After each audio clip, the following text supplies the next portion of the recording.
কষ্ট করে বলতে চাই, যারা এই চাঁদাবাজি করছেন, সিন্ডিকেট করছেন, আওয়ামী লীগকে থাকলে পথে আপনারা যাবেন সে পথে। আওয়ামী লীগ ভারতে যাওয়ার সুযোগ পেয়েছে, আপনারা সেটাও পাবেন না। প্রিয় পঞ্চগড়বাসী, আপনাদেরকে সাক্ষী রেখে বলছি, যেই প্রশাসন দিয়ে, যেই পুলিশ দিয়ে মধ্যরাতের নির্বাচন হয়েছে,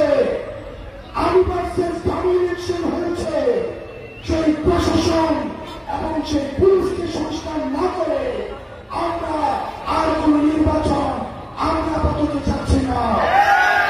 আমরা নির্বাচন চাই, কিন্তু সেই নির্বাচন হতে হবে সংস্কার সহ নির্বাচন।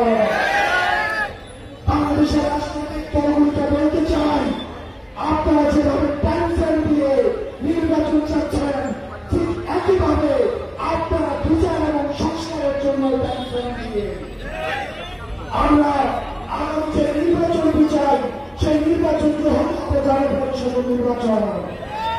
আমরা বলছি, গণপরিষদের নির্বাচনের শুধুমাত্র সংবিধান সংস্কারের ম্যান্ডেট রয়েছে। আমাদের এই অভ্যুত্থানে যে নারীরা সামনে নেমে এসেছিল, যে আলেমরা নেমে এসেছিল, মাদ্রাসা শিক্ষার্থীরা নেমে এসেছিল, রিক্সাওয়ালা বাংলা নেমে এসেছিল, আমাদের সবার স্বীকৃতি প্রয়োজন।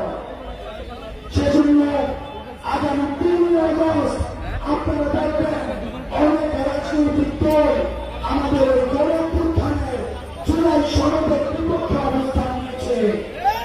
তারা বলছে এই জুলাই সনদ নাকি আবেগের বিষয়।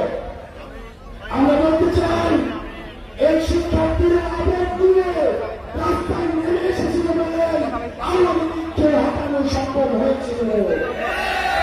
এতদিন পর্যন্ত আবেগহীনভাবে আপনারা আওয়ামী লীগকে হটাতে পারেন নাই।